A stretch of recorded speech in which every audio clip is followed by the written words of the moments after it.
Isang marangyang buhay na tila hawla ng mga tinik.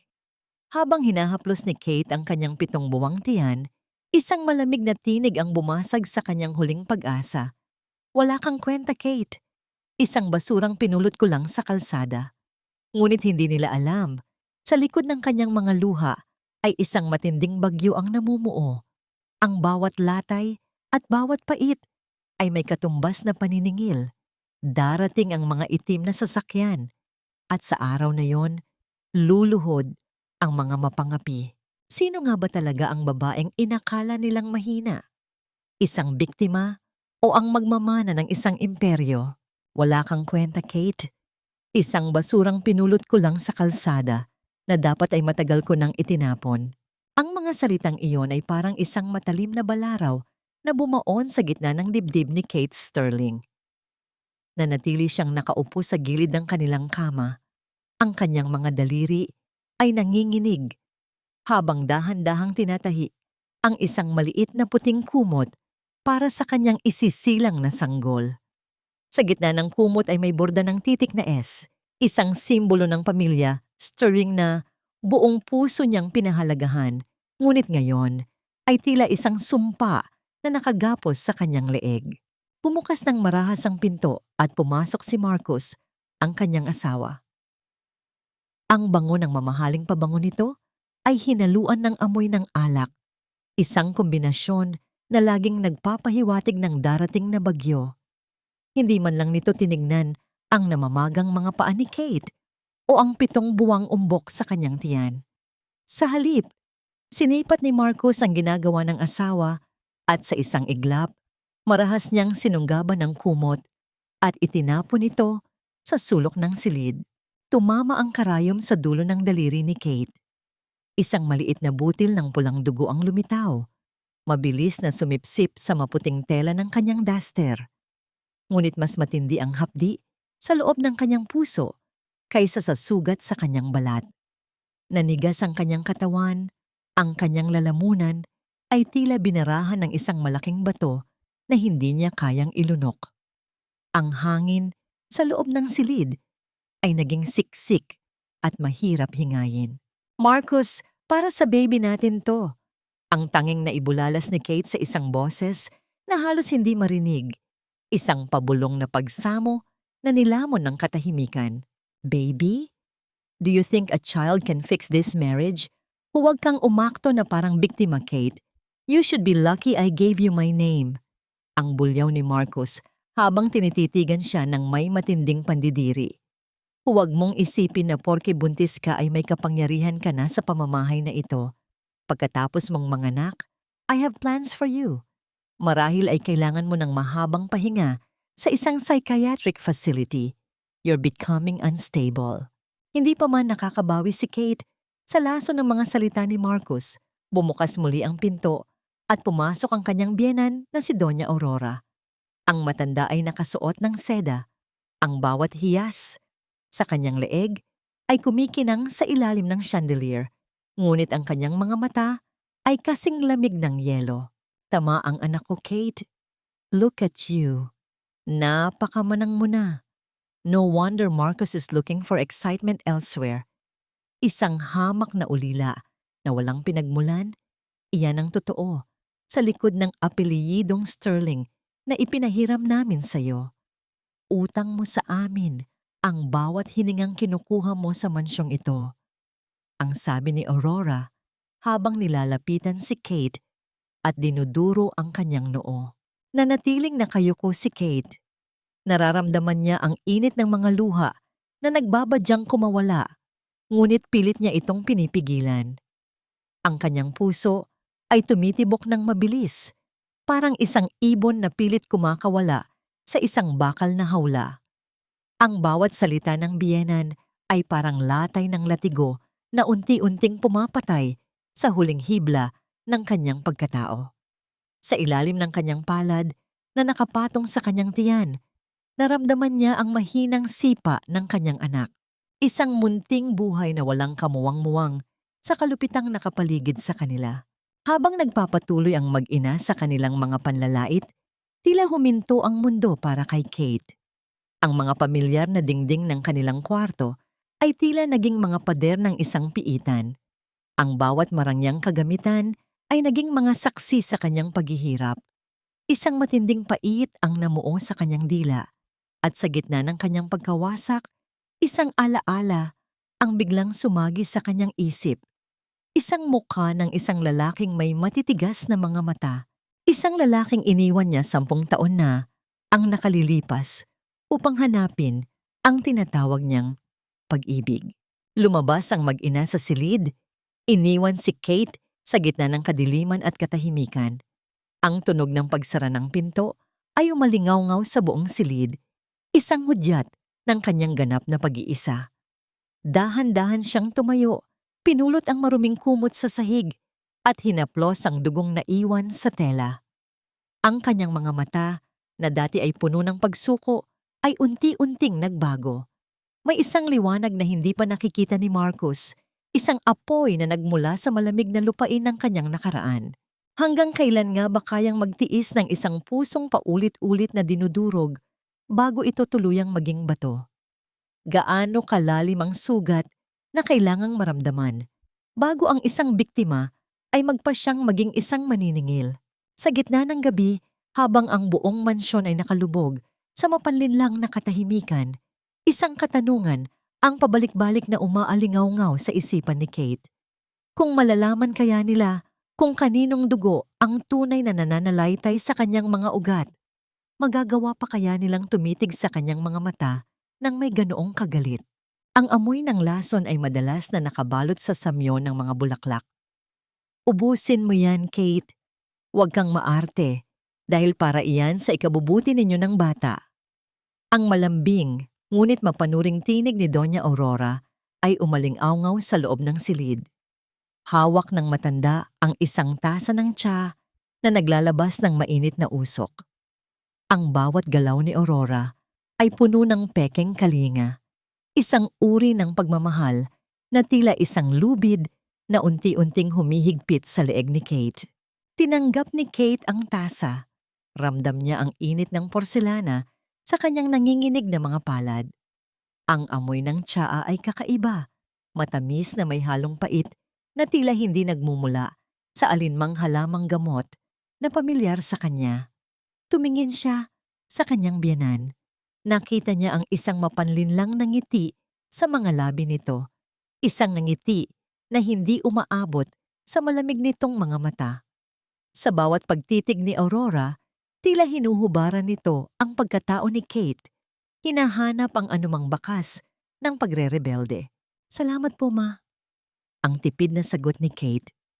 Inilapit niya ang tasa sa kanyang mga labi, ngunit ang kanyang buong katawan ay sumisigaw ng babala.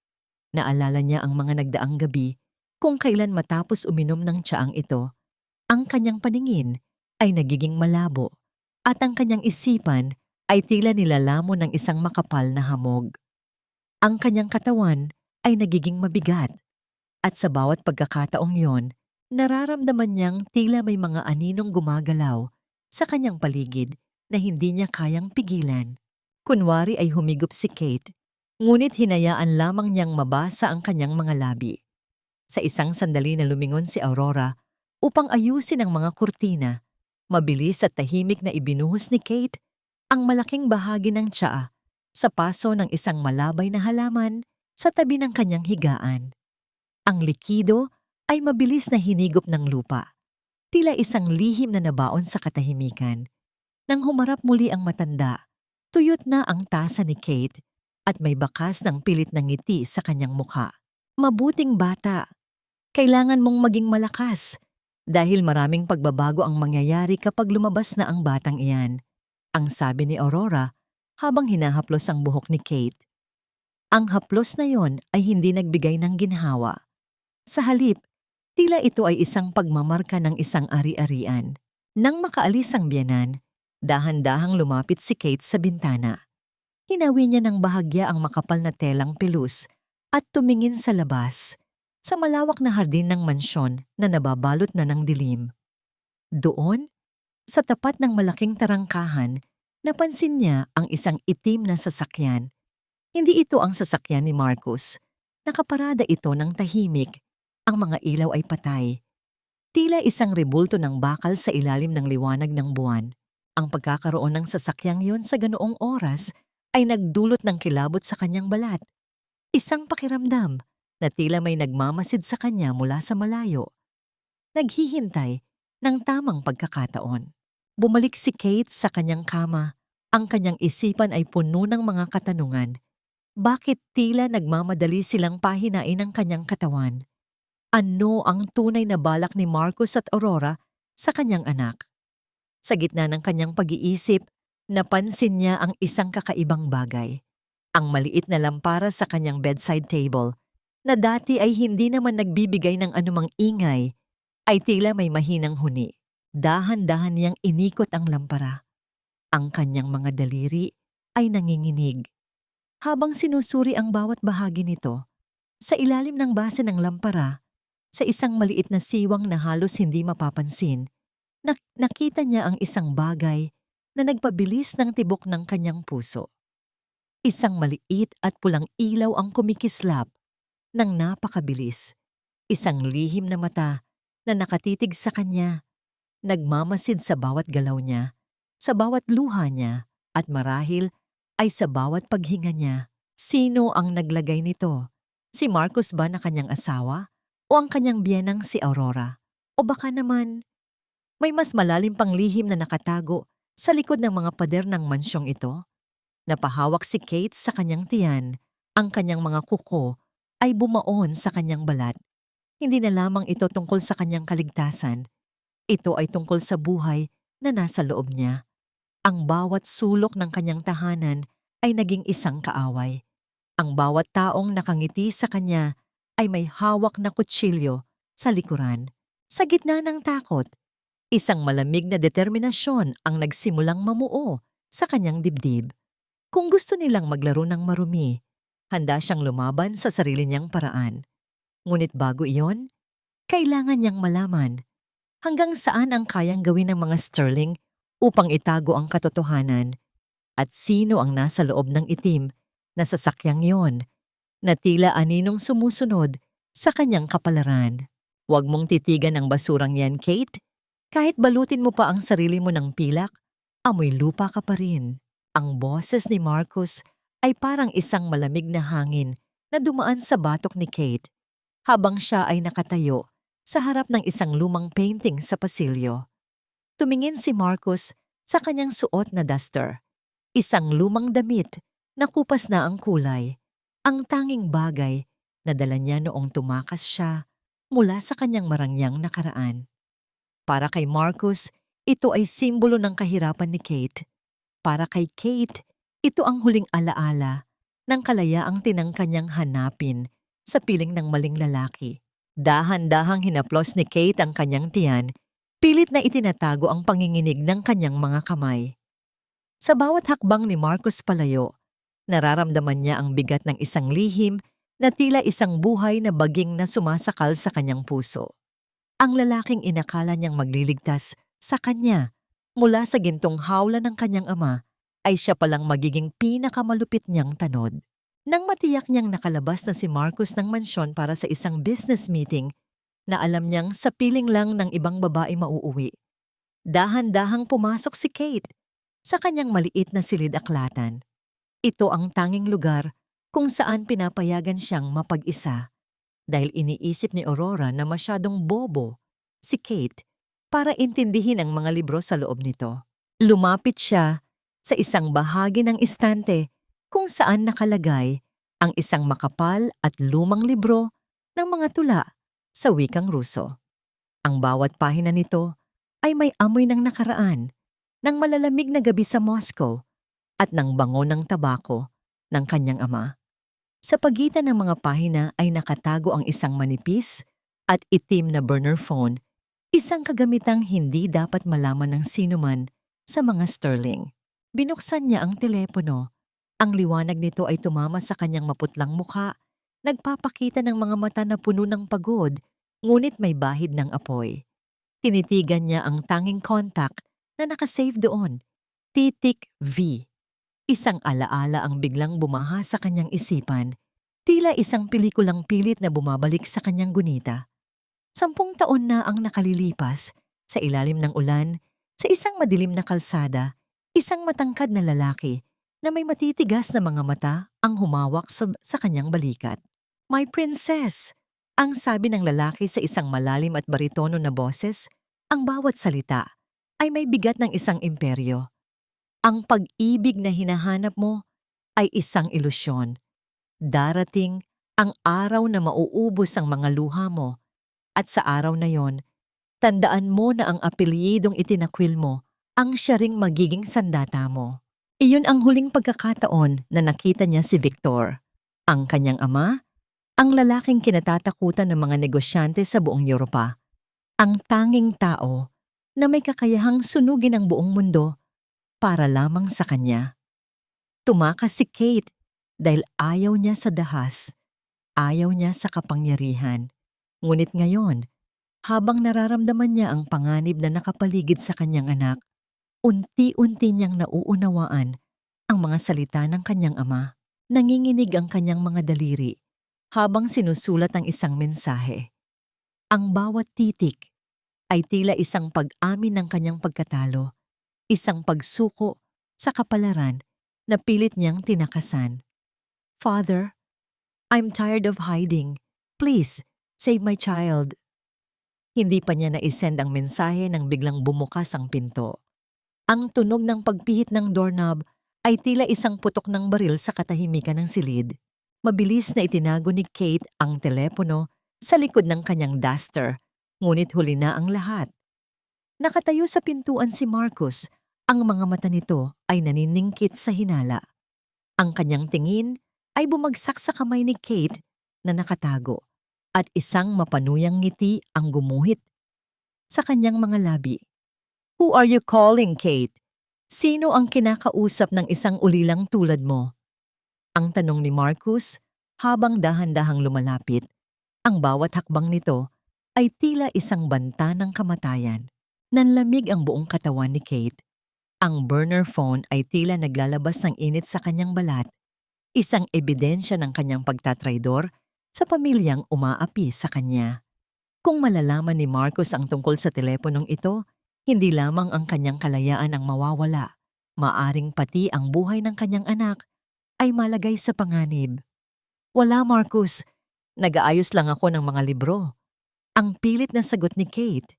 Ang kanyang boses ay nanginginig sa takot. Ngunit hindi tumigil si Marcus. Hinablot niya ang braso ni Kate at pilit na kinuha ang anumang itinatago nito. Sa gitna ng kanilang pagbubuno, isang mahalagang bagay ang nahulog mula sa bulsa ni Kate at gumulong sa sahig. Isang singsing na may tatak ng isang agila. Ang sagisag ng mga sterling ng Russia na matagal na niyang itinago. Tinitigan ni Marcus ang singsing.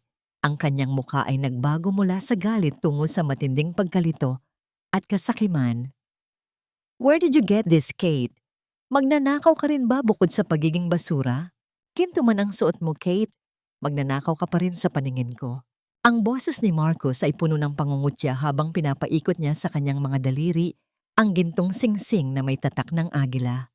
Sa ilalim ng liwanag ng library, ang hiyas ay kumikinang ng may awtoridad. Isang bagay na tila hindi nararapat sa mga kamay ng isang lalaking tulad ni Marcus. Gustong sumigaw ni Kate. Gustong bawiin ang tanging koneksyon niya sa kanyang tunay na pagkakakilanlan. Ngunit ang bawat paghinga niya ay tila may kasamang bubog na sumusugat sa kanyang lalamunan. "Marcus, ibalik mo sa akin yan. Alaala yan ng nanay ko." Ang pagsisinungaling ni Kate. Ang kanyang boses ay basag at puno ng pakiusap. Ito ang tanging paraan upang hindi maghinala si Marcus sa tunay na bigat ng singsing na yon. Alaala? Isang hamak na labandera ang nanay mo, Kate. Saan siya kukuha ng ganito kamahal na alahas? Siguro ay ninakaw niya rin ito sa pinaglilingkuran niya, gaya ng ginagawa mo ngayon.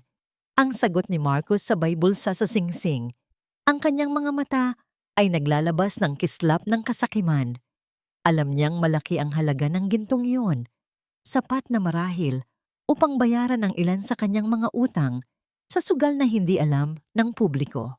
Hindi pa man nakakabawi si Kate Sa sakit ng pagkawala ng kanyang singsing, bumukas ang pinto ng silid kainan. Pumasok si Doña Aurora na may dalang malapad na ngiti. Ngunit ang nangiting iyon ay hindi para kay Kate. Kasunod niya ay isang babaeng matangkad, nakasuot ng pulang damit na hapit sa katawan, at may aura ng isang babaeng sanay, makuha ang lahat ng gusto niya. Marcus, darling, look who's here. Si Sofia, ang ating business consultant. Ang pagpapakilala ni Aurora. Ang bawat salita ay parang isang patak ng asido sa sugat ni Kate. Alam ng lahat sa mansyon, maliban sa mga taong nasa labas ng pader na ito, na si Sofia ay hindi lamang isang consultant. Siya ang babaeng hayagang ipinapalit ni Marcus sa kanyang asawa. Maupo ka, Sofia. Kate, huwag kang tatayo dyan na parang tuod. Silbihan mo ang bisita natin. Kunin mo ang pinakamahal na alak sa cellar at ihanda mo ang hapunan. Ang utos ni Marcus nang hindi man lang tinitignan si Kate. Sa bawat hakbang ni Kate patungo sa kusina, nararamdaman niya ang bigat ng kanyang 7 buwang tiyan. Ang bawat plato na inilalapag niya sa harap ni na Marcus at Sofia ay tila isang piraso ng kanyang dangal na idinudulot sa mga taong walang ibang ginawa kundi tapakan siya. Ang amoy ng masasarap na pagkain ay nakakasuka para sa kanya. Hindi dahil sa paglilihi, kundi dahil sa lason ng pagtataksil na nangyayari sa harap mismo ng kanyang mga mata. Napakabagal mo naman, Kate. Baka pati ang anak mo ay maging kasing kupad mo. Ang puna ni Sofia habang humihigop ng wine. Tumingin ito kay Kate nang may halong pangkukutya bago ibaling ang pansin kay Marcus. Sabi ko naman sa'yo, Marcus, kailangan mo ng mas maayos na katulong sa bahay na ito. Tumawa si Marcus, isang tunog na tila pagkiskis ng 2 tuyong kahoy. Sa harap ni Kate, hinawakan ni Marcus ang kamay ni Sofia at hinalikan ito ng matagal. Hindi ito isang simpleng halik. Ito ay isang deklarasyon ng giyera, isang pagpapakita na sa bahay na ito, si Kate ay isang anino lamang na walang halaga. Napahawak si Kate sa gilid ng mesa nang maramdaman niya ang isang malakas na sipa mula sa loob ng kanyang tiyan. Parang nararamdaman ng kanyang anak ang hapdi at galit na nananalaytay sa kanyang mga ugat. Ang bawat sipa ay tila nagsasabing, "Laban, ina. Huwag kang susuko." Isang luhang hindi na mapigilan ang pumatak mula sa mata ni Kate at nahulog sa puting tela ng mesa. Ngunit bago pa man ito mapansin ng sinuman, mabilis niya itong pinunasan. Ang kanyang mga kamay ay dahan-dahang nakakuyom sa ilalim ng kanyang apron.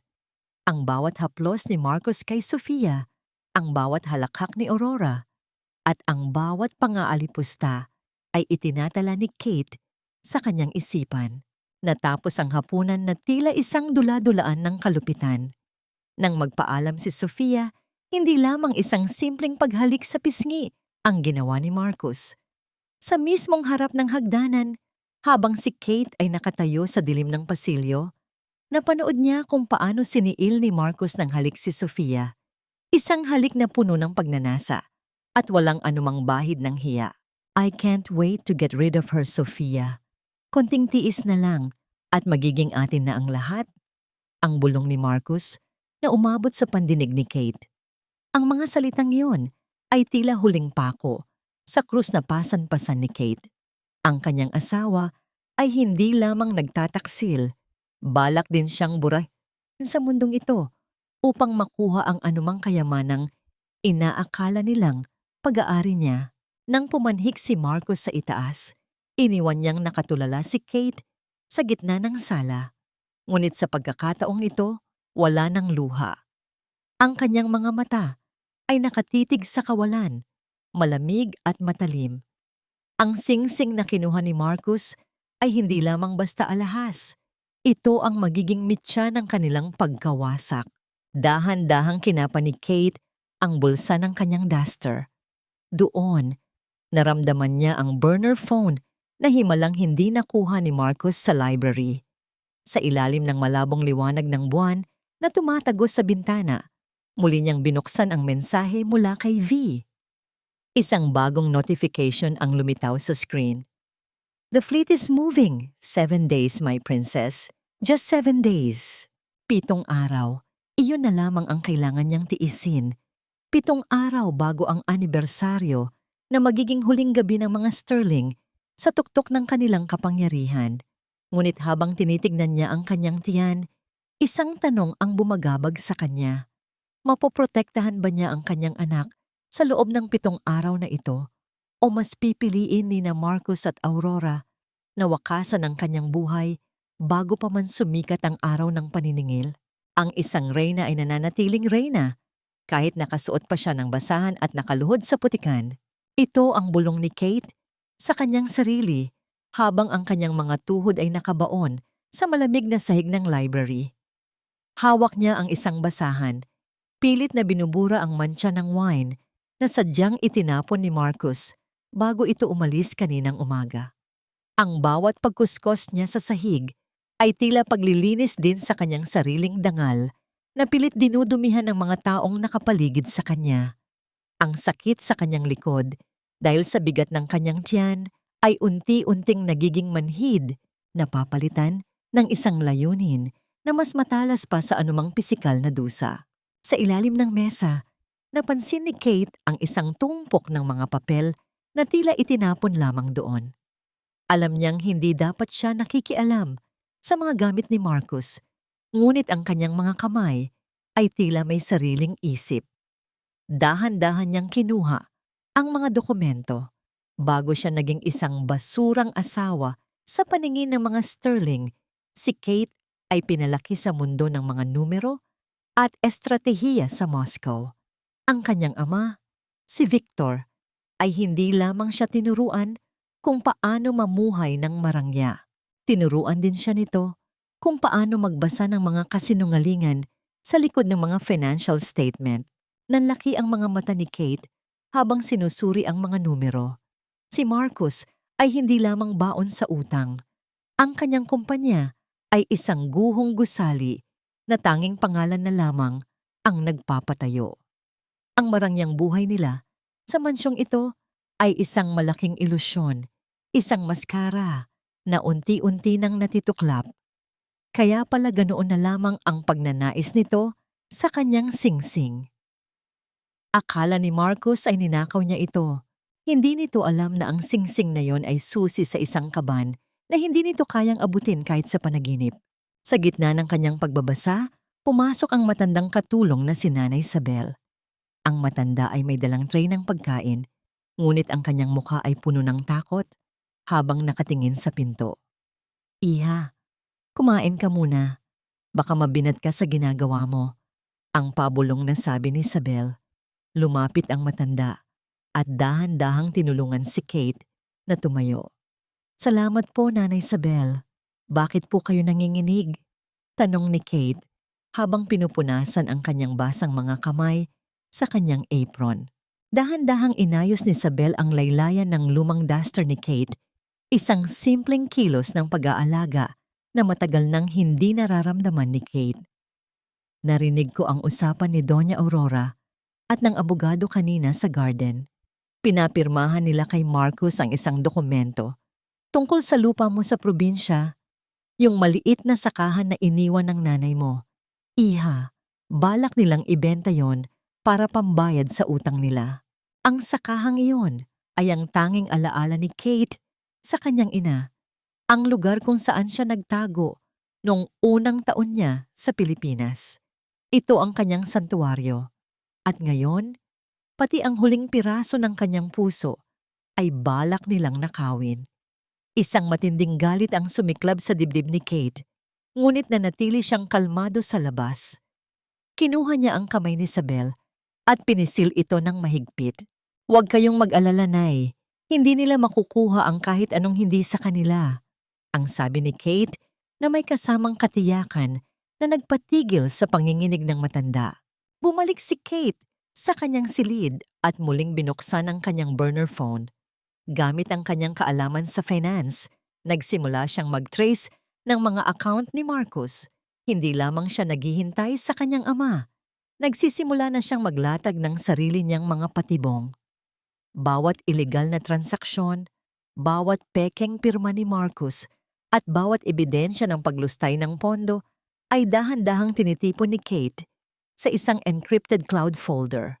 Gabi na nang bumalik si Marcus at gaya ng inaasahan, ang kanyang biyenang si Aurora ay naghihintay sa sala. May hawak na mga bagong dokumento. Kate! Halika rito! Ang bulyaw ni Aurora. Dahan-dahang bumaba si Kate sa hagdanan. Nakita niya ang isang folder sa ibabaw ng mesa. Katabi nito ay ang kanyang singsing na may agila na tila ginagamit nilang pampasigla sa kanilang kasamaan. Pirmahan mo ito, isang waiver para sa lupa mo sa probinsya. Tutal naman ay dito ka nakatira at kami ang nagpapakain sa iyo, kailangan mo ring mag-contribute sa pamilyang ito. Ang utos ni Marcus habang hinihipa ng usok ng kanyang sigarilyo sa mukha ni Kate. Tinitigan ni Kate ang dokumento. Nakita niya ang isang maliit na detalye sa ilalim ng pahina. Hindi lamang ito waiver para sa lupa. Ito ay isang dokumento na nagbibigay kay Marcus ng buong karapatan sa lahat ng future inheritance ni Kate, kahit anong ari-arian ang lumitaw sa pangalan niya sa hinaharap.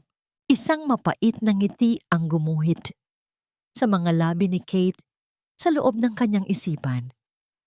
Alam na nila. Siguro ay may nakapagsabi sa kanila na ang singsing na yon ay hindi basta-basta.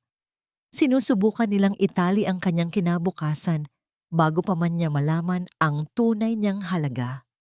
Ayaw ko pong pirmahan ito, ang mahinang sabi ni Kate. Ngunit may paninindigan. Lumapit si Marcus at hinablot ang kanyang buhok.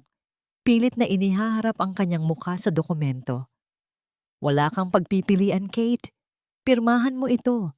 O sisiguraduhin kong hindi mo masisikatan ng araw ang anak mo paglabas niya.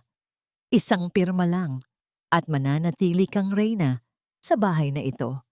Kung hindi, alam mo kung saan ang punta ng mga baliw. Napatingin si Kate sa kanyang singsing na nasa mesa pagkatapos ay sa mga matang puno ng kasakiman ni Marcus. Nararamdaman niya ang malamig na dulo ng panulat na idinidiin ni Marcus sa kanyang kamay. Sa labas ng mansyon, ang hangin ay nagsisimulang umihip ng malakas. Tila nagbabadya ng isang bagyo na hindi nila inaasahan, pirma o kalayaan. Ngunit sa isip ni Kate, may ikatlong pagpipilian. Isang pagpipilian na magsisimula sa sandaling dumampi ang tinta sa papel. Dahan-dahang ibinaba ni Kate ang panulat. Ngunit bago pa man ito dumikit sa papel, isang malakas na tunog ng pagpreno ng isang sasakyan sa labas ng kanilang tarangkahan ang bumasag sa katahimikan. Hindi ito ang sasakyan ni Sofia. Ito ay isang tunog na nagpapahiwatig ng pagdating ng isang taong mas makapangyarihan sa lahat ng Sterling na narito. Sino ang nasa labas? Ang mga tauhan ba ni Victor? O isang bagong kaaway na hindi kasama sa plano? Ang gabi ay tila huminto sa pag-ikot ng umalingaw-ngaw ang matinis na ingay ng mga gulong na kumikiskis sa semento sa labas ng mansyon. Binitawan ni Marcus ang buhok ni Kate. Ang kanyang mukha ay biglang napuno ng pagtataka at kaba. Mabilis siyang lumapit sa bintana at sumilip sa madilim na kalsada. Isang malaking itim na sasakyan na may mga bintanang hindi matagos ng paningin ang pansamantalang huminto sa harap ng kanilang gate. Bago ito dahan-dahang umandar palayo, tila nawawala sa mga anino ng gabi. Walang bumaba, walang kumatok. Ngunit ang presensya nito ay sapat na upang mag-iwan ng kakaibang lamig sa buong kabahayan. Mga lasing na nagkamali ng kalsada. Ang inis na bulong ni Marcus, pilit na itinatago ang kaba sa kanyang boses. Lumingon siya pabalik kay Kate, ngunit nawala na ang momentum ng kanyang pananakot. Kinuha ni Doña Aurora ang gintong singsing na may tatak ng agila mula sa ibabaw ng mesa. Ibinulsa niya ito nang walang pag-aalinlangan. Hayaan mo na muna ang basurang yan, Marcus. Kung ayaw niyang pirmahan ang dokumento ngayon, bukas ay wala na siyang pagpipilian. Ipapasatas ako ang singsing na ito bukas ng maaga. Tingnan natin kung may halaga ba talaga ang mga pamana ng kanyang inang labandera. Hindi na umimik si Kate. Yumuko siya, tinipon ang natitirang lakas at tahimik na umakyat patungo sa kanyang silid. Sa paningin ni na Marcos at Aurora, siya ay isang natalong aso na umuurong sa laban. Ngunit sa likod ng kanyang maputlang mukha, ang isip ni Kate ay tumatakbo ng mas mabilis pa sa oras. Ang singsing ay nasa kanila na, ngunit hindi nila alam na ang pagdadala nito sa labas ng mansyon ay tila pagdadala ng isang nagbabagang uling na susunog sa kanilang sariling mga kamay. Pagpasok sa kanyang kwarto, maingat niyang inilak ang pinto ng banyo. Binuksan niya ang gripo, hinayaan ang tubig na umahos upang takpan ang anumang tunog mula sa loob. Kinuha niya ang burner phone na nakatago sa ilalim ng kanyang mga tuwalya. Ang kanyang mga daliri ay mabilis na gumalaw sa screen. Tinatapos ang pag-upload ng lahat ng ebidensya ng pagkalugi at mga ilegal na transaksyon ni Marcos patungo sa isang ligtas na server. Matapos iyon, nag-type siya ng isang maikling mensahe sa nag-iisang kontak niya. "The enemy is trying to steal my child and my identity. Time is up." Pinindot niya ang send. Bumigat ang kanyang paghinga habang pinagmamasdan ng screen. Lumipas ang 1 minuto, 2 minuto. Ang bawat segundo ay tila 1 taon ng paghihintay.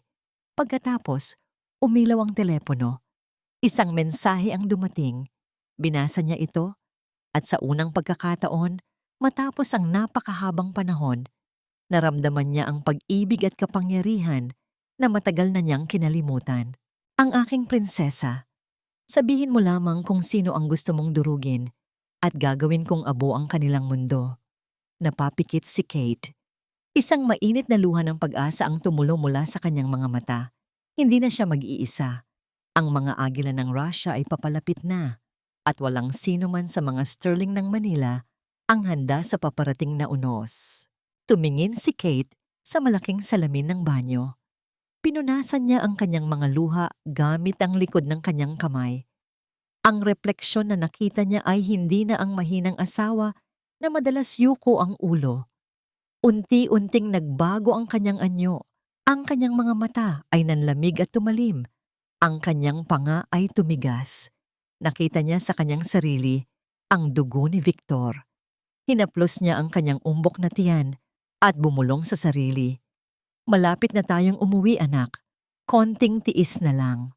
Habang tinititigan niya ang kanyang refleksyon, isang lumang tanong ang muling gumambala sa kanyang isipan. Kung ganito kalakas at kaprotektibo ang kanyang ama, bakit napilitang tumakas ang kanyang ina?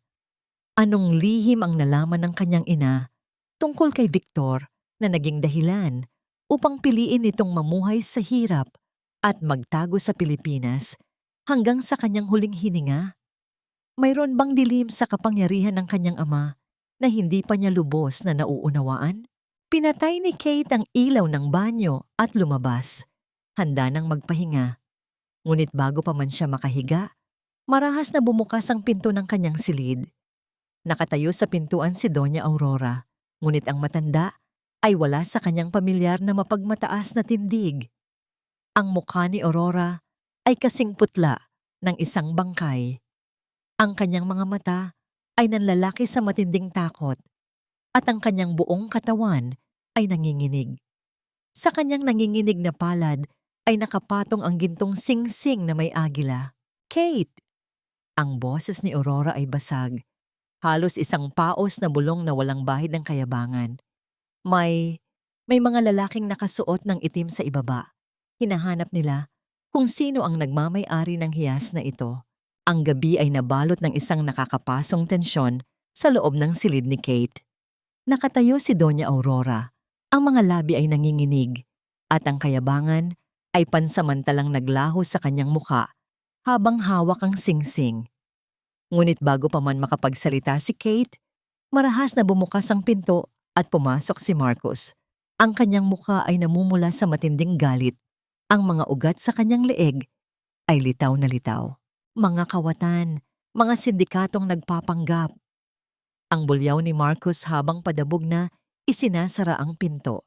Inagaw niya ang singsing mula sa nanginginig na mga kamay ng kanyang ina. Pinalayas ko na ang mga lalaking iyon sa gate, ma. Tinawag ko ang mga gwardya. Gusto pa yatang looban ng mansyon natin dahil sa pekeng gintong ito. Nang marinig iyon ni Aurora, tila bumalik ang kulay sa kanyang mukha.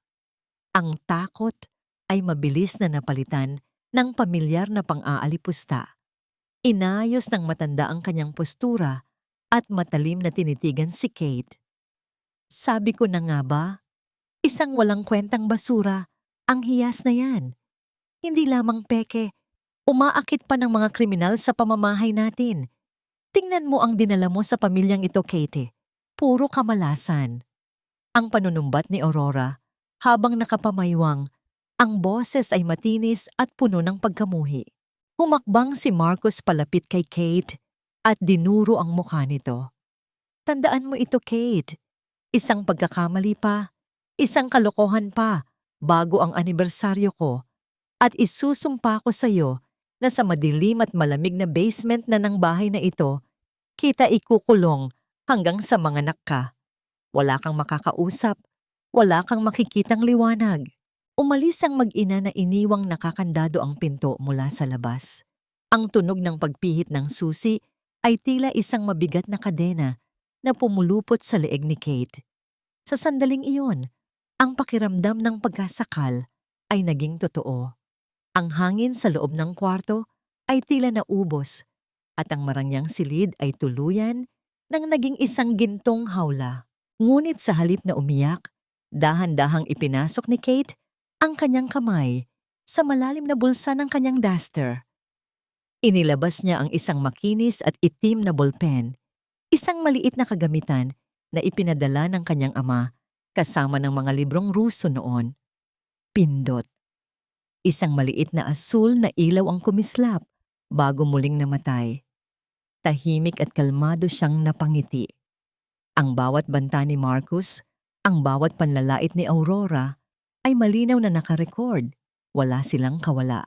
Ang mga salitang ginamit nila upang saktan siya, ang mismong gagamitin niya upang durugin sila sa harap ng buong lipunan. Kinaumagahan, pinayagan si Kate na maglakad sandali sa hardin upang makalanghap ng hangin, ngunit may mahigpit na bilin na huwag lalapit sa tarangkahan. Habang pinagmamasdan niya ang mga nalalantang rosas, napansin niya ang tahimik na paglapit ni Mang Carding, ang matandang draper ng mga sterling na mahigit 2 dekada na nilang nagsisilbi. Yumuko ng bahagya ang matanda bago magsalita. Isang kilos na puno ng paggalang na hindi niya ginagawa kahit kay Marcus. Mag-iingat po kayo, senyora, ang mahinang bulong ni Mang Carding. Sapat lang para marinig ni Kate. Tumingala si Kate, nagtataka sa kakaibang tinig ng draper. Nakita niya ang matinding paggalang na may halong takot sa mga mata ng matanda. Nakita ko po ang sing-sing na inagaw ni Sir Marcus kagabi at ang mga lalaking nagpunta sa gate. Patuloy ng matanda. Ang kanyang paningin ay nagmamasid sa paligid upang tiyaking walang nakikinig. Hindi alam ni Sir Marcus kung sino ang binabangga niya. Kilala ko ang sagisag ng mga Volkov at Sterling. Matagal na po iyon.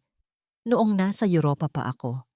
Nandito lang po ako sa likod ninyo, mahal na prinsesa. Bago pa man makapagtanong si Kate kung paano nalaman ng isang simpleng draper ang tungkol sa malalim na mundo ng mga sindikato at bilyonaryo sa Europa, biglang umatras si Mang Carding at bumalik sa paglilinis ng sasakyan. Naiwang nakatayo si Kate sa gitna ng init ng araw. Ang kanyang isipan ay puno ng mga katanungan. Sino ba talaga si Mang Carding? Isa ba siyang espiya ng kanyang ama na matagal nang nakatanim sa pamilyang ito? Ngunit ang pag-iisip ni Kate ay marahas na naputol. Isang matinding kirot ang biglang sumaksak sa ibabang bahagi ng kanyang tiyan. Napasinghap siya ng malalim.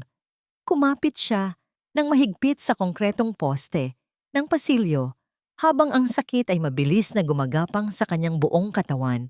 Tila mga pako na ibinabaon sa kanyang gulugod. Masyado pang maaga. 7 buwan pa lamang ang kanyang dinadala.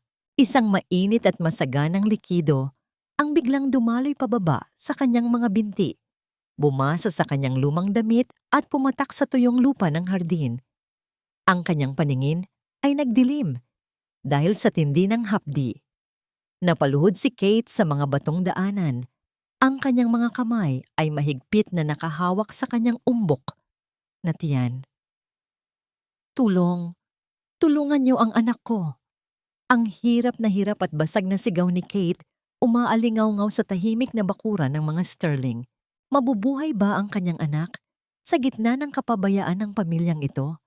O ito na ba ang pagkakataon ni na Marcus na tuluyan siyang iligpit? Ang sakit ay tila isang malupit na apoy na pumupuksa sa bawat himaymay ng laman ni Kate. Sa bawat paghinga niya, ang kirot sa kanyang sinapupunan ay humihigpit, isang marahas na paalala na ang oras ay hindi na sa kanya pabor.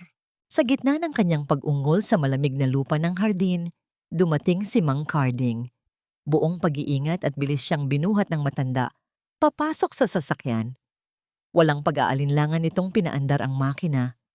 Hindi na naghintay ng utos mula kay Marcus o Doña Aurora na kasalukuyang nagtatago sa lamig ng kanilang naka-aircon na mansyon. Nang makarating sila sa emergency room ng ospital, sinalubong sila ng mga nagmamadaling nurse. Ipinasok si Kate sa isang maliit at masikip na kwarto dahil hindi pa bayad ang kanilang deposit para sa isang pribadong silid. Lumipas ang isang oras, dumating si Marcus. Ang kanyang mukha ay hindi nagpapakita ng anumang pag-aalala, kundi matinding inis. Nakatayo siya sa paanan ng kama ni Kate habang ang asawa ay namimilipit sa sakit at yakap ang sariling tiyan. Doc, gawin niyo kung anong kailangan gawin, pero huwag niyo akong singilin ng malaki para sa mga espesyal na gamot o incubator. Ang malamig na utos ni Marcus sa doktor. Isang ordinaryong pasyente lang siya. Wala akong balak gastusan ng milyon ang isang batang masyado pang maagang lumabas at isang asawang walang silbi. Narinig iyon ni Kate. Ang mga salita ay tumagos sa kanyang puso nang mas matindi pa sa sakit ng kanyang pagluluwal. Ang lalaking pinangakuan niya ng pag-ibig sa harap ng altar ay tinatrato ang buhay ng kanilang anak na parang isang sirang kagamitan na hindi na dapat ipaayos. Pumikit si Kate ng mariin, pinipigilan ang pagtulo ng mga luha habang ang kanyang mga kuko ay bumaon sa puting kumot ng ospital. Nararamdaman niya ang matinding pagdurusa, hindi lamang pisikal, kundi ang pagdurog ng kanyang huling hibla ng tiwala sa sangkatauhan. Umalis si Marcus kasama ang doktor upang asikasuhin ang mga murang papeles. Iniwan si Kate na nag-iisa sa kanyang higaan. Sa gitna ng katahimikan ng maliit na kwarto, bumukas ng bahagya ang pinto. Isang nurse na hindi pamilyar kay Kate ang pumasok. Wala itong dalang anumang instrumento medikal.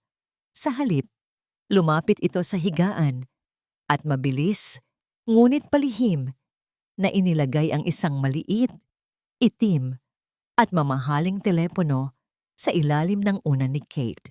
Galing po ito sa isang lumang kaibigan, Senyora, ang ibinulong ng nurse habang inaayos ang kumot ni Kate. Ang tono ay puno ng matinding paggalang na tila kinakausap niya ang isang miyembro ng dugong bughaw. Bago pa man makasagot si Kate, mabilis na lumabas ang nurse na tila isang anino na natunaw sa pasilyo ng ospital. Dahan-dahang kinapa ni Kate ang telepono sa ilalim ng unan. Nang mahawakan niya ang makinis at malamig na ibabaw nito, nakaramdam siya ng isang kakaibang lakas. Ito ang pangalawang linya na ginagamit lamang ng mga pinakamataas na miyembro ng pamilya Sterling sa Russia. Maya-maya pa, pumasok ang pangunahing doktor na nag-aasikaso sa kanya. Ang mukha nito ay bakas, ang matinding kalituhan at kaba na para bang nakakita ito ng multo. Pilit nitong inaayos ang kanyang salamin habang nakatingin sa chart ni Kate. Mrs. Sterling, o kung anuman ang tunay ninyong pangalan, ang nauutal na panimula ng doktor. Tumingin ito sa paligid, sinisiguradong walang ibang nakakarinig bago lumapit kay Kate. Hindi ko maintindihan ang nangyayari. Isang hindi kilalang donor ang nagbayad ng buong pondo para sa itatayong bagong wing ng ospital na ito. 3 minuto lang ang nakalipas. Ang kondisyon ng donor, Ibigay sa iyo ang pinakamagaling na neonatal team sa buong bansa at ilipat ka sa presidential suite ngayon din. Napatitig si Kate sa doktor. Ang sakit sa kanyang tiyan ay pansamantalang nakalimutan. Bumuntong hininga ang doktor. Ang mga mata nito ay puno ng kaba. May nagpadala rin ng mensahe para sa inyo, Mrs. Sabi niya, may darating para sa iyo. Kumapit ka. Sa labas ng kanyang maliit na kwarto, nagsimulang umugong ang mga yabag ng napakaraming paa. Hindi ito mga nurse o pasyente. Ito ang tunog ng mga matigas na sapatos sa marmol na sahig. Ang tahimik ngunit nakakabinging presensya ng kapangyarihan na papasok sa isang lugar na hindi nila pag-aari. Napaiyak si Kate. Ngunit sa pagkakataong ito, hindi dahil sa lungkot o sakit. Hawak ang kanyang tiyan. Naramdaman niyang buhay ang kanyang anak. At alam niyang hindi na sila kailanman muling sasaktan pa ng kahit sino. Ang mga agila ay nakarating na sa pugad. Walang kwentang luha yan, Kate. Kahit mamatay ka pa sa ospital na ito, wala akong pakialam. Huwag mong isiping mababayaran ng pag-iyak mo ang perwisyong idinudulot mo sa akin. Ang tinig ni Marcus ay umalingaw-ngaw sa malamig na pasilyo ng ospital bago pa man siya makapasok sa silid. Ngunit sa sandaling iyon, ang mga salita niya ay tila tumama sa isang pader ng yelo. Sa labas ng pinto ng VIP floor, hindi ang mga nurse na madaling takutin ang sumalubong sa kanya. Nakatayo ang 4 na lalaking nakasuot ng itim na Amerikana. Ang bawat isa ay tila isang matayog na poste na gawa sa bakal. Ang kanilang mga mukha ay walang emosyon at ang kanilang mga mata ay nakatitig sa kawalan ng may matinding awtoridad. Anong ibig sabihin nito? Alis sa daanan ko. Asawa ko ang nasa loob. Ang bulyaw ni Marcus, ang kanyang mukha ay namumula sa galit at pagkapahiya. Sinubukan niyang itulak ang isa sa mga lalaki, ngunit para lamang siyang bumangga sa isang malaking bato. Walang kumibo sa mga gwardya. Isa lamang sa kanila ang humakbang, pabalik upang buksan ang pinto, ngunit para lamang sa doktor na lumalabas. Tinitigan ng doktor si Marcus nang may halong pangkukutya at takot. Mr. Sterling, pinagbabawalan kayong pumasok sa floor na ito. Ang lahat ng desisyon tungkol sa pasyente ay wala na sa inyong mga kamay. Sa loob ng silid, nakahiga si Kate sa gitna ng malalambot at mamahaling una ng presidential suite. Ang bawat kagamitan sa paligid niya ay naglalabas ng samyo ng kalinisan at karangyaan. Nakapikit siya at sa kanyang panaginip, tila nararamdaman niya ang isang pamilyar na init. Nakita niya ang kanyang ama, si Victor, na nakatayo sa gitna ng niebe sa Russia. Ang mga kamay nito ay nakapatong sa kanyang balikat habang sinasabing ang bawat sugat ay may katapat na paniningil. Ito ang proteksyong tinakasan niya noon, ngunit ito rin ang tanging bagay na makapagliligtas sa kanya ngayon.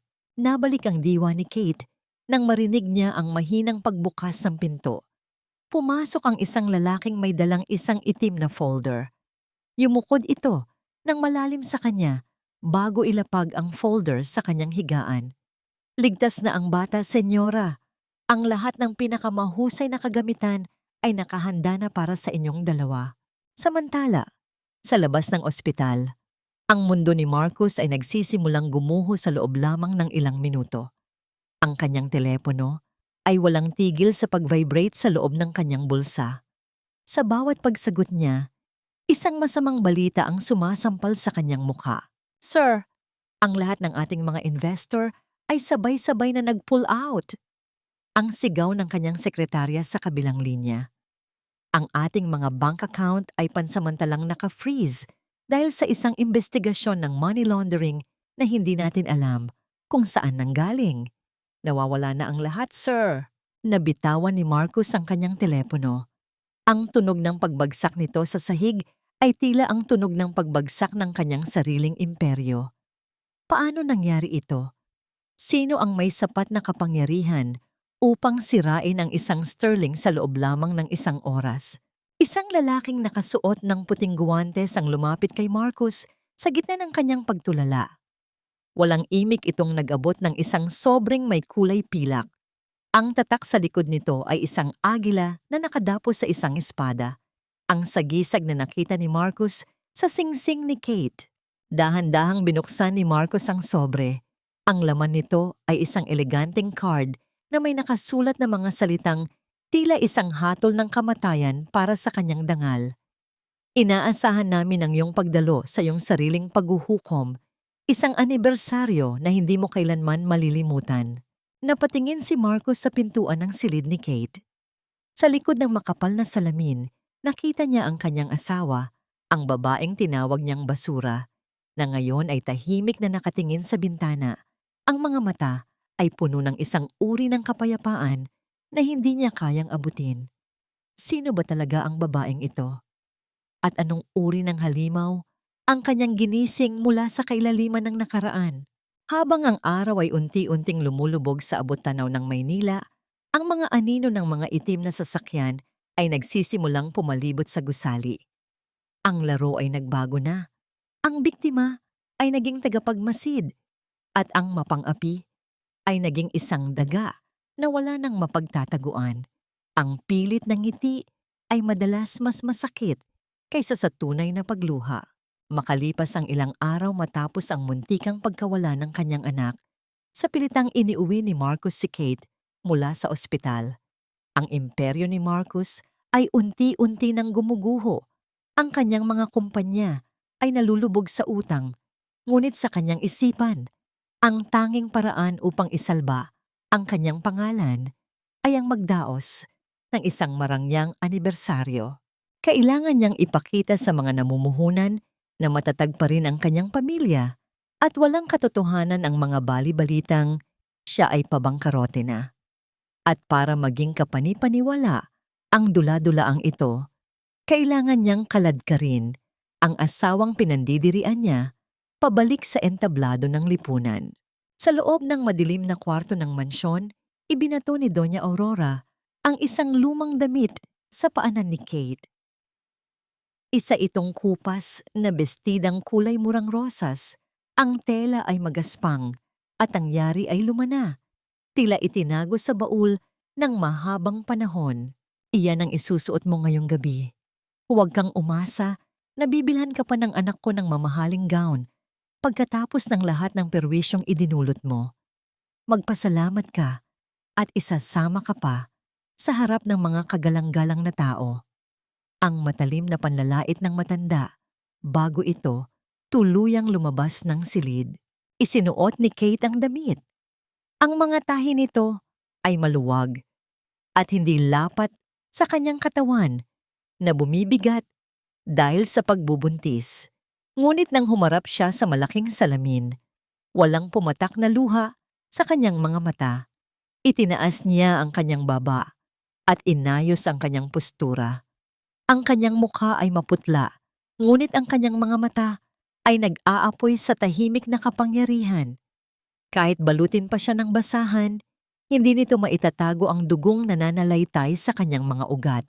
Hinaplos niya ang kanyang tiyan, nagpapasalamat na ligtas ang kanyang anak, at sa isang pabulong na sumpa ay tiniyak niyang ito na ang huling gabi na yuyuko siya sa pamilyang ito.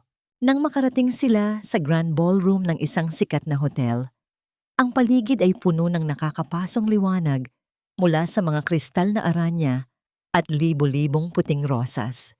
Ang mga tao ay nagkukunwaring masaya, nag-iinuman ng mamahaling alak at nagbubulungan sa ilalim ng mga pekeng ngiti. Pumasok si Kate na naglalakad ng ilang hakbang sa likuran ni Marcus na tila isang aninong walang boses. Sa isang sulok, nakita niya si Sofia na suot ang isang kumikinang na pulang gown. Ang mga mata nito ay nakatitig sa kanya nang may matinding pandidiri at tagumpay. Habang nagpapatuloy ang pagdiriwang at ang tawananan ng mga huwad na panauhin sa loob, sa labas ng hangganan ng Maynila, ang gabi ay binabasag ng isang kakaibang presensya. Isang mahabang linya ng mga itim na sasakyang walang plaka ang tahimik na bumabagtas sa madilim na kalsada. Walang mga wangwang ng pulisya, walang nagmamadaling ingay, Tila mga anino ng kamatayan na kalmado at tiyak sa kanilang pupuntahan. Ang buong fleet ay umaandar ng magkakasabay, isang makapangyarihang puwersa na handang lumamon sa anumang humarang sa kanilang daan. Sa loob ng bulwagan, umakyat si Marcus sa gitna ng entablado. Kinuha niya ang mikropono, ang kanyang mukha ay inayos upang magmukhang isang biktima na puno ng pagpapakumbaba. Huminto ang tugtog at ang lahat ng paningin ay napunta sa kanya. Nakatayo si Kate sa ibaba, malayo sa entablado, naghihintay sa susunod na hakbang ng kanyang asawa. 5 taon. Ang panimula ni Marcus, ang kanyang tinig ay pumailan lang sa buong silid. 5 taon akong nagtiis sa isang ilusyon. Inakala ko na ang pagtulong sa isang babaeng walang pinagmulan ay magdadala ng kapayapaan sa aking buhay. Ngunit nagkamali ako. Nagsimulang magbulungan ang mga panauhin. Tumingin si Marcus kay Kate, ang kanyang mga mata ay nanlilisik sa galit at pagkasuklam sa harap ng publiko. Ang babaeng pinangakuan ko ng pag-ibig ay unti-unting nawala sa sarili. Si Kate ay baliw. Isang panganib hindi lamang sa akin, kundi sa kanyang sarili. At hindi ko na kayang panindigan ang kasinungalingang ito upang pagtakpan ang kanyang karamdaman. Ang patuloy ni Marcus, bawat salita ay sinadyang durugin ang pagkatao ni Kate sa harap ng buong mataas na lipunan. Iniunat ni Marcus ang kanyang kamay patungo sa mga manonood. Mula sa karamihan, umahon si Sofia, nakangiti ng buong tamis at lumapit patungo sa entablado. Inabot ni Marcus ang kamay ni Sofia at hinalikan ito sa harap ng lahat. Ngayong gabi, hindi ang isang sirang nakaraan ang aking ipinagdiriwang. Nais kong ibahagi sa inyo ang aking kinabukasan.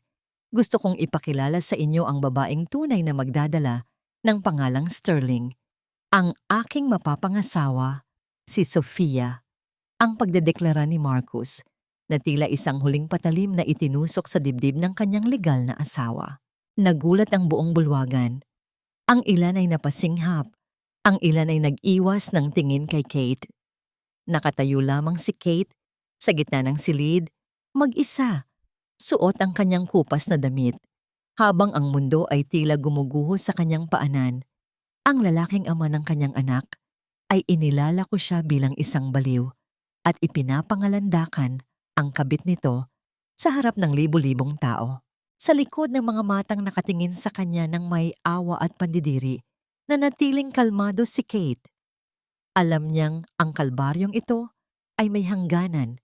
Dahil sa mga sandaling iyon, nararamdaman niya ang pagyanig ng lupa mula sa mga paparating na hakbang ng mga lalaking magpapaluhod sa buong angkan ng mga Sterling ng Maynila. Ang katahimikan sa loob ng Grand Ballroom ay tila isang makapal na hamog na bumalot sa bawat panauhin. Walang sino man ang nangahas na magsalita matapos ang lantarang pagtataksil na inihayag ni Marcus sa entablado. Nakatayo si Kate sa gitna ng bulwagan. Ang kanyang kupas na damit ay nagsisilbing katibayan ng kalupitang pinagdaanan niya, ngunit ang kanyang mga mata ay hindi nakayuko. Sa halip, direkta itong nakatitig sa lalaking nangako sa kanya ng pag-ibig, isang titig na walang bahid ng luha o pakiusap. Sa ibabaw ng entablado, si Doña Aurora ay nakangiti ng buong tamis, tila ipinagmamalaki ang kawalang hiyaan ng kanyang anak. Hinawakan pa ni Sofia ang braso ni Marcus, ipinapakita sa lahat ang kanyang pekeng pagmamahal habang pasimpleng tinitignan si Kate mula ulo hanggang paa. Mga kaibigan, maaari na ninyong i-enjoy ang hindi na natapos ni Marcus ang kanyang pangungusap. Ang mabibigat na pintuan ng bulwagan na gawa sa solidong oak ay biglang bumukas ng buong lakas, tila itinulak ng isang matinding puwersa ng kalikasan. Ang malakas na hanging sumalubong sa mga panauhin ay nagpalipad sa ilang mga palamuti. Ang lahat ng ulo ay sabay-sabay na lumingon sa direksyon ng pasukan. Napatigil ang paghinga ng lahat. Sa bungad ng pinto, hindi mga pulis o ordinaryong bisita ang dumating. 2 hanay ng mga matipuno at seryosong lalaki nakasuot ng makukulay na uniforme ng mga pribadong hukbo, ang naglakad papasok. Ang kanilang mga sapatos ay sabay-sabay na humahampas sa makintab na marmol na sahig, lumilikha ng isang mabigat na tunog na tila nagbabadya ng digmaan. Agad nilang pinalibutan ang buong bulwagan, hinarangan ang bawat labasan, at inilagay ang kanilang mga kamay sa likod, handa sa anumang utos. Sa gitna ng pormasyong ito, isang lalaki ang dahan-dahang naglakad papasok. Matangkad siya. Ang kanyang buhok ay may halo na ng kulay abo. Ngunit ang kanyang tindig ay naglalabas ng kapangyarihang hindi mabibili ng anumang salapi. Suot niya ang isang itim na Amerikana na perpektong nakalapat sa kanyang balikat at sa kanyang daliri ay kumikinang ang isang gintong singsing na may sagisag ng isang agila na nakadapo sa espada, ang tunay na sagisag ng Imperyong Sterling ng Russia. Nawala ang ngiti sa mga labi ni na Marcos at Aurora. Ang mga panauhing kilala, ang daigdig ng pandaigdigang negosyo, ay nagsimulang manginig at umurong palayo. Kilala nila ang mukhang iyon. Si Victor Sterling, ang multo ng Europa, ang bilyonaryong may kakayahang magpabagsak ng ekonomiya ng isang bansa sa pamamagitan lamang ng isang tawag. Ngunit hindi tumingin si Victor sa entablado. Hindi niya pinansin ang mga taong nakatingin sa kanya nang may takot at paggalang. Ang kanyang paningin ay nakapako sa iisang direksyon lamang, sa babaeng nakasuot ng kupas na damit sa gitna ng silid. Lumapit si Victor kay Kate. Ang kanyang malalaking hakbang ay unti-unting bumagal habang nakikita niya ang bawat bakas ng pagkapagod at bighati sa mukha ng kanyang anak. Nang makarating siya sa harapan ni Kate, ang lahat ng kabagsikan ng lalaki ay biglang natunaw. Dahan-dahan, sa harap ng lahat ng matataas na tao ng Maynila, lumuhod ang bilyonaryong kinatatakutan ng mundo sa harapan ng isang babaeng tinawag nilang basura. Inabot ni Victor ang kamay ni Kate. Ang kanyang malalaking kamay na madalas ginagamit upang pumirma ng bilyon-bilyong dolyar na kasunduan ay nanginig habang hinahawakan ang mga daliri ng kanyang anak na sugatan dahil sa pananahi. Yumuko siya at inilapat ang kanyang mga labi sa likod ng palad nito. "Patawarin mo ako, anak. Ako ay nahuli ng dating." Ang garalgal na boses ni Victor na ngayon lamang narinig ng sinuman sa buong buhay niya. Tumingin si Kate sa kanyang ama, ang matigas na pader sa kanyang puso na pilit niyang itinayo upang protektahan ang kanyang sarili mula sa kalupitan ng mga Sterling ng Maynila, ay tuluyang gumuho. Isang luha ng kapayapaan ang pumatak mula sa kanyang mga mata. Sa unang pagkakataon matapos ang mahabang panahon, naramdaman niyang siya ay ligtas. Dahan-dahang tumayo si Victor. Nang harapin niya ang entablado, ang kanyang mga mata ay hindi na mga mata ng isang ama, kundi ng isang hukom na handang magpataw ng pinakamalupit na parusa. Ang malamig niyang paningin ay tila mga yelo na bumaon sa kaluluwa ni na Marcos at Aurora. "Ikaw ba ang lalaking nag-aakalang ang aking dugo at laman ay isang basura?" Ang tanong ni Victor. Ang bawat pantig ay may dalang kamatayan. Sa ibabaw ng entablado, ang mga tuhod ni Marcos ay nagsimulang manginig. Hindi niya inaasahan na ang babaeng pilit niyang ikinukulong at inaapi ay ang nag-iisang tagapagmana ng pinakamakapangyarihang imperyo na kanyang tinitingala. Ang dula-dulaan ay tapos na, at ngayon, ang mga tunay na mga ngaso ay nakahanda ng kunin ang kanilang bayad. Ang bawat segundo ng katahimikan sa loob ng bulwagan ay tila isang mabigat na pako na ibinabaon sa kabaong ng kayabangan ni Marcos. Ang kanyang mga tuhod na kanina lamang ay nakatayo ng buong pagmamalaki sa entablado, ay ngayon ay tila gawa sa malambot na putik. Namumutla siyang nakatingin sa lalaking nakaluhod sa harap ng asawang tinawag niyang basura. Dahan-dahang inalalayan ni Victor si Kate na tumayo. Nang magtama ang paningin ng mag-ama, Isang tahimik na kasunduan ang nabuo. Tapos na ang panahon ng pagtatago at pagiging biktima. Ngayon, oras na para sa paniningil. Mula sa likuran ni Victor, humakbang pasulong ang isang lalaking nakasuot ng kulay abong kasuotan, ang punong abogado ng Volkov and Associates. Hawak niya ang isang makapal na itim na folder. Ang kanyang mga hakbang ay banayad, ngunit nagdadala ng hatol ng kamatayan para sa yaman ng mga Sterling ng Maynila. Mr. Marcus Sterling, ang panimula ng abogado. Ang boses ay malakas at malinaw, umaabot sa pinakasulok ng silid. Simula sa gabing ito, ang kumpanyang ipinagmamalaki mo ay opisyal ng nasa ilalim ng pamamahala ng aming kliyente. Ang lahat ng iyong bank accounts ay naka-freeze dahil sa isinampang kaso ng malawakang corporate fraud at money laundering. Ang mansyong inuuwian ninyo, pati na ang sasakyang ginamit ninyo patungo rito, ay nakumpiska na bilang pambayad sa bilyon-bilyong utang na itinago mo sa iyong mga namumuhunan. Nagsimulang magkagulo ang mga panauhin. Ang mga inilalarawan ng abogado ay hindi simpleng pagkalugi. Ito ay isang ganap na pagbura sa buong pagkatao at estado ni na Marcos sa lipunan. Napasabunot si Marcos sa kanyang sariling buhok. Tumingin siya kay Sofia. Inaasahang susuportahan siya nito. Ngunit dahan-dahang inalis ng babae ang kanyang kamay sa braso ni Marcos. Ang huwad na pag-ibig ni Sofia ay mabilis na natunaw nang malaman nitong wala na siyang mapapakinabangan. Umatras si Sofia at nagtago sa likod ng mga nag-uumpukang tao. Pilit na inilalayo ang sarili sa lumulubog na barko. Samantala, si Doña Aurora ay halos mawalan ng malay. Nanginginig siyang lumapit sa gilid ng entablado. Pilit na isinasalba ang natitirang dangal. Kasinungalingan niyan. Hindi niyo kami pwedeng gawin rito. Kami ang mga Sterling. Mayaman kami. Isang malamig na tawa ang kumawala sa mga labi ni Victor. Tumingin siya sa matanda nang may matinding pandidiri. Sterling, kinuha lamang ng lolo mo ang apelidong iyon bilang isang malayong pinsan ng aming angkan upang makapasok sa lipunan ng Maynila.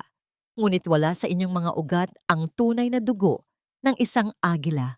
At patutunayan ko iyan. Inilahad ni Victor ang kanyang kamay. Isang tauhan niya ang lumapit at nag-abot ng isang maliit na plastik na naglalaman ng isang pamilyar na bagay. Ang gintong singsing ni Kate. Ang singsing na ito, ang sagisag ng aking pamilya, ay sinubukan mong isangla sa isang tagong bahay sanglaan kaninang umaga, Ginang Aurora. Ang walang awang paglalantad ni Victor. Isang matandang nagmamalaki sa kanyang yaman, ngunit nagnanakaw ng pamana mula sa isang buntis na ina upang bayaran ang lihim na utang sa sugal. Isang nakakasukang katotohanan. Napasinghap ang mga kababaihan sa paligid. Ang mukha ni Aurora ay namula sa matinding kahihiyan. Ang babaeng madalas manlait sa kahirapan ni Kate ay ngayon ay ibinunyag bilang isang hamak na magnanakaw sa harap ng lahat ng kanyang mga kaibigan. Ngunit ang rurok ng gabi ay hindi nagmula kay Victor. Dahan-dahang humakbang si Kate patungo sa entablado.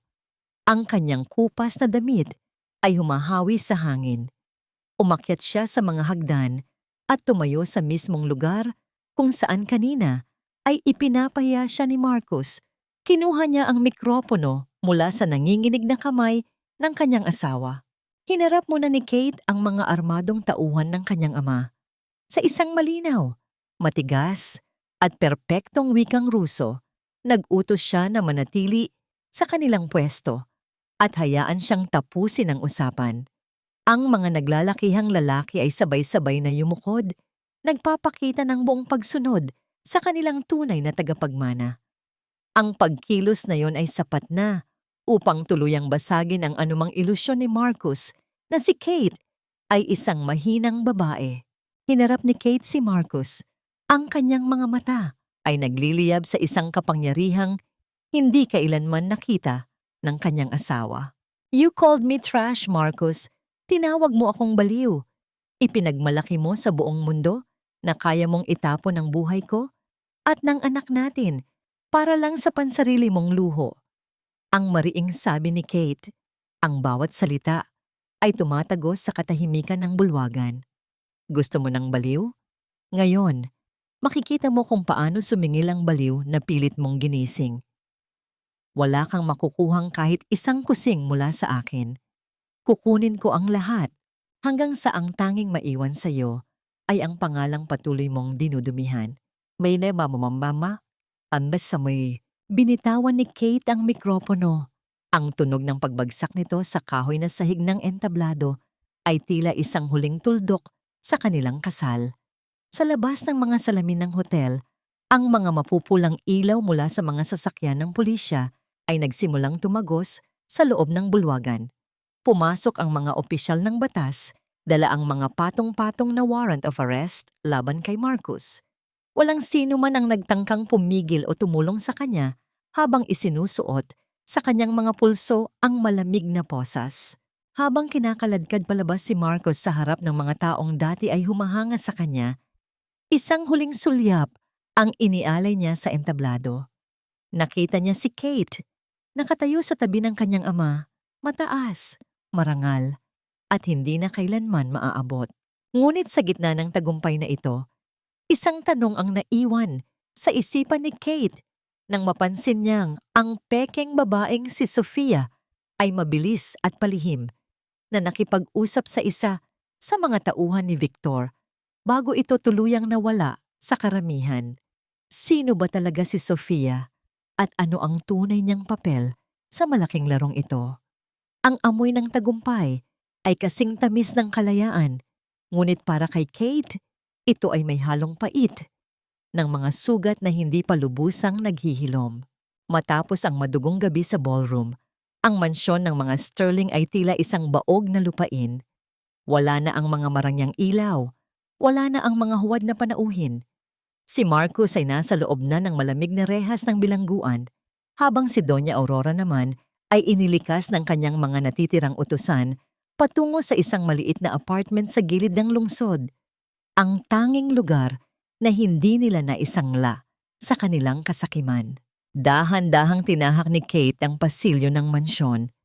Dito, sa bawat sulok ng bahay na ito, naranasan niya ang pinakamababang antas ng pagkatao. Dito siya tinawag na basura. Dito siya sinaktan. Ngunit habang naglalakad siya, wala na siyang nararamdaman na takot. Ang bawat hakbang niya ay ang pagbawi sa isang piraso ng kanyang pagkatao na dati ay ninakaw mula sa kanya. Pumasok siya sa silid kung saan dati siyang kinukulong. Nakita niya roon ang natitirang mga gamit ni Marcus, mga mamahaling relo na ngayon ay wala ng silbi, mga papeles na nagpapatunay sa kanyang mga kasinungalingan. Dinampot ni Kate ang mga papeles na yon. Hindi niya ito susunugin. Pananatilihin niya ang mga ito bilang isang paalala na sa mundong ito, ang hustisya ay hindi lamang isang konsepto. Ito ay isang bunga ng pasensya at talino. Paglabas niya ng mansyon, sinalubong siya ni Victor sa hardin. Ang kanyang ama ay nakatayo sa ilalim ng mga punong naglalagas ang dahon. Mukhang isang hari na naghihintay sa pagbabalik ng kanyang prinsesa. Tapos na, anak, ang mahinang sabi ni Victor. Inabot nito sa kanya ang isang dokumentong nagpapatunay sa annulment ng kasal niya kay Marcus. Malaya ka na. Ang lahat ng pag-aari na ninakaw nila sa iyo ay naibalik na sa ilalim ng iyong pangalan. Tinitigan ni Kate ang papeles. Ang kanyang puso, na dati ay parang isang ibong nakakulong, ay unti-unting nakaramdam ng kagaanan. Ngunit sa likod ng kanyang isipan, hindi mawala-wala ang imahe ni Sofia, ang babaeng mabilis na nawala sa gabi ng anibersaryo. Tatay, ang tawag ni Kate, si Sofia. Nalaman na ba natin kung sino siya? Bakit siya mabilis na nawala nung gabing iyon? Tumitig si Victor sa malayo. Ang kanyang mga mata ay naging seryoso. Iyon ang dahilan kung bakit hindi tayo dapat maging kampante. Si Sofia ay hindi isang ordinaryong babae. Siya ay isang espiya mula sa isang katunggaling pamilya na matagal nang naghahanap ng kahinaan sa ating imperyo. Ginamit niya si Marcus upang makuha ang mga lihim na dokumento ng ating mga negosyo. Ngunit huwag kang mag-alala, nakatakas man siya sa gabi ng anibersaryo, hindi siya makakalayo sa ating mga mata. Isang matinding babala ang hatid ng balitang ito. Hindi pa tapos ang laban. Ang pagbagsak ni Marcus ay isa lamang unang yugto. Ngunit sa ngayon, patuloy ni Victor, kalimutan mo muna ang tungkol sa kanya. May mas mahalaga kang dapat pagtuunan ng pansin. Ipinasok ni Victor ang kanyang kamay sa bulsa at inilabas ang singsing na may tatak ng agila. Dahan-dahan niyang isinuot ito sa daliri ni Kate. Ang singsing ay bumagay ng perpekto na tila matagal na itong naghihintay na bumalik sa kanyang tunay na may-ari. Ito ang simbolo ng iyong kapangyarihan. Ang mga tao sa paligid mo ay hindi natitingin sa iyo bilang isang biktima. Mula ngayon, ang bawat desisyon mo ay magtatakda ng buhay at kamatayan ng mga taong nakapaligid sa ating imperyo. Handa ka na bang maging reyna, Kate? Tumingin si Kate sa singsing. Pagkatapos ay sa kanyang ama at panghuli, sa kanyang tiyan na patuloy na lumalaki. Ang kanyang sanggol ay isang simbolo ng bagong buhay na hindi mararanasan ang lupit na dinanas niya. Hindi ako magiging reyna, tatay. Ang sagot ni Kate nang may ngiti. Magiging isang ina ako na handang gawin ang lahat para sa kinabukasan ng aking anak. Iyon ang kapangyarihang hindi kailanman kayang tapatan ng kahit anong imperyo. Sa sandaling iyon, ang hangin ay huminto at ang kalangitan ay tila nagbigay ng pahintulot sa isang bagong simula. Alam ni Kate na ang bawat luha na pumatak ay may katumbas na lakas. At habang tinitignan niya ang paglubog ng araw, hindi na niya nakikita ang dilim ng nakaraan. Ang nakikita na lamang niya ay ang liwanag ng isang bukas na siya mismo ang magdidikta. Ang katahimikan sa estate na pagmamay-ari ng mga sterling sa probinsya ay tila isang yakap ng ina na matagal nang kinasasabikan ni Kate. Dito, sa gitna ng malalawak na bukirin at amoy ng sariwang lupa, pagkatapos ng ulan, unti-unting humihilom ang mga sugat na iniwan ng mansyon sa lungsod. Si Victor, ang lalaking kilala sa buong mundo bilang isang malupit na magnate, ay nagbago sa loob ng mga dingding ng bahay na ito. Hindi na siya ang amang laging nakabantay sa mga security detail o nagbabasa ng mga ulat ng stock market. Ngayon, siya ay isang lolo na abala sa pagbuo ng isang duyan. Ang kanyang malalaking kamay, na sanay humawak ng kapangyarihan, ay dahan-dahang nagkakasya sa pag-aayos ng mga maliliit na kagamitan para sa kanyang magiging apo. Iha, tawag ni Victor isang hapon habang nakaupo sila sa beranda. Pinagmamasdan ang paglubog ng araw. Pinagsisisihan ko ang lahat ng panahon na hindi kita nabantayan. Kung hindi sana ako naging abala sa pagpapalaki ng imperyong ito, hindi ka sana dumaan sa apoy. Huminga ng malalim si Kate. Hinaplos niya ang kanyang tiyan habang nakatingin sa malayo. Tatay, kung hindi dahil sa apoy na yon, hindi ko malalaman kung gaano katigas ang bakal na nananalaytay sa aking dugo. Ang mga sterling ng Maynila ay tinuruan ako ng isang mahalagang aral. Ang pag-ibig na walang respeto ay hindi pag-ibig. Ito ay pagmamay-ari. Sa mga araw na ito, dahan-dahang natututuhan ni Kate ang sining ng pagpapatawad. Hindi pagpapatawad para kay Marcus o Aurora dahil ang hustisya ay dapat pa ring manaig sa kanilang mga krimen, kundi pagpapatawad sa kanyang sarili. Pinatawad niya ang kanyang nakababatang sarili na naniwala sa mga kasinungalingan, ang sarili na nag-akalang ang pagtitiis ay isang katangian ng pagiging isang mabuting asawa. Isang umaga, nakatanggap si Kate ng sulat. Walang return address, tanging isang maliit na bulaklak ng sampagita na tuyo na. Sa loob nito ay isang simpleng mensahe. Ang laro ay hindi pa tapos. Ang susunod na hakbang ay magiging masakit. Hindi natakot si Kate Sa halip inilagay niya ang sulat sa isang maliit na kahon. Alam niyang si Sofia ay nagpaparamdam, ngunit hindi na siya ang Kate na basta-basta na lamang matatakot sa mga anino. Inilabas niya ang kanyang burner phone at ipinasa ang sulat sa security team ng kanyang ama. "Tatay," sabi ni Kate nang pumasok si Victor sa silid. "Hindi na tayo magtatago. Kung gusto ni Sofia ng laro, ibibigay natin sa kanya ang larong hindi niya kailanman mapapanalunan." Ang pagbabago ni Kate ay hindi lamang sa panlabas. Ang kanyang tindig ay may bagong awtoridad. Ang kanyang boses ay may bagong timpla ng determinasyon. Nakita ito ni Victor at sa unang pagkakataon, ang kanyang mga mata ay nagningning sa pagmamalaki. Hindi na lamang siya isang ama na nagpoprotekta. Siya ay isang mentor na naghahanda sa kanyang tagapagmana. Sa gabing iyon, habang ang buong bahay ay payapang natutulog, tumayo si Kate sa tapat ng bintana. Tumingin siya sa malawak na langit. Alam niyang ang kanyang anak na isisilang ay hindi na mamumuhay sa ilalim ng anino ng kahit sinong abusadong tao. Ipapamana niya ang lakas na hindi kailanman magpapadurog sa kahit kaninong kapangyarihan. Ang bawat hibla ng kanyang pagdurusa ay ginamit niya upang bumuo ng isang bagong pundasyon. Isang pundasyon na hindi nagawa sa marupok na pag-ibig, kundi sa bakal ng sariling pagkatao. Ang proseso ng paghilom ay hindi nangangahulugan ng pagkalimot. Ito ay ang pagkakaroon ng lakas upang magpatuloy, dala-dala ang mga aral na nagpatibay sa kanya. Handa na siya. Ang prinsesa ay hindi na naghihintay ng ililigtas. Ang prinsesa ay siya na ang magdidikta kung paano tatakbo ang kwento. Ang bukang liwayway sa estate ay may dalang kakaibang liwanag. Isang liwanag na hindi lamang nagbibigay ng init, kundi nagpapahiwatig ng bagong simula.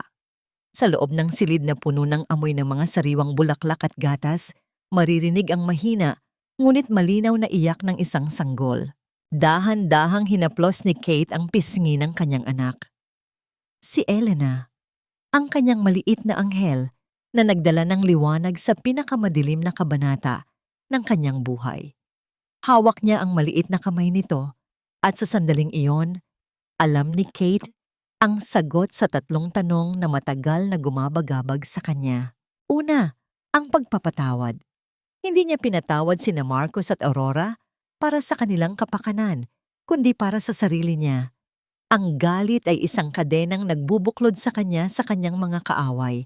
Sa pagbitaw niya rito, siya ang tunay na lumaya. Ang hustisya ay naibigay na sa pamamagitan ng batas at ang natitirang pagsisisi ay nasa kanila na. Pangalawa, ang kapayapaan. Natagpuan niya ito hindi sa pagtakas, kundi sa pagtanggap sa kanyang tunay na pagkatao. Ang kapayapaan ay hindi kawalan ng gulo, kundi ang pagkakaroon ng matatag na pundasyon sa gitna ng uno. Kasama ang kanyang ama na si Victor, na ngayon ay isang lolo na walang hanggan ng pagmamahal. Naramdaman ni Kate ang seguridad na kailanman ay hindi ibinigay ng anumang kayamanan. Pangatlo, ang aral. Ang pinakamahalagang aral na natutunan ni Kate ay ang pagmamahal sa sarili, na ang pagiging mabuting ina at anak ay hindi nangangahulugan ng pagpapakamartir.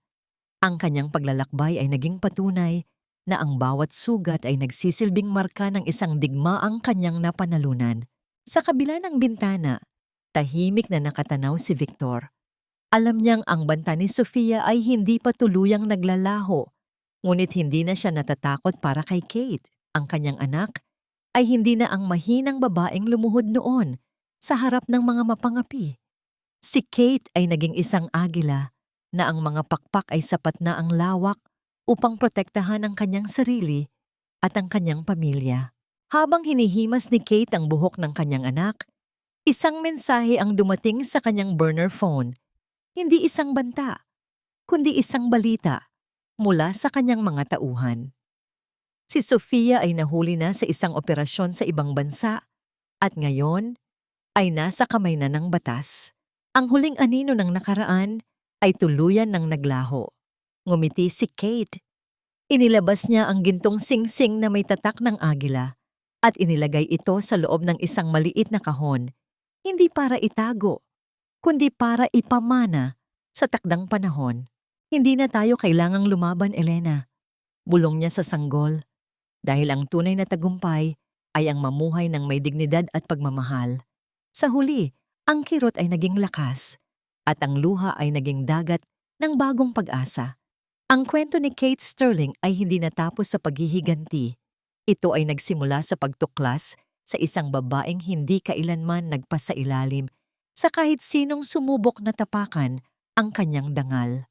Habang sumisikat ang araw, tumayo si Kate sa tapat ng bintana. Taglay ang isang ngiti na puno ng kapayapaan. Ang prinsesa ay hindi na naghihintay ng ililigtas. Ang prinsesa ay siya na ang nagmamay-ari ng kanyang sariling kaharian.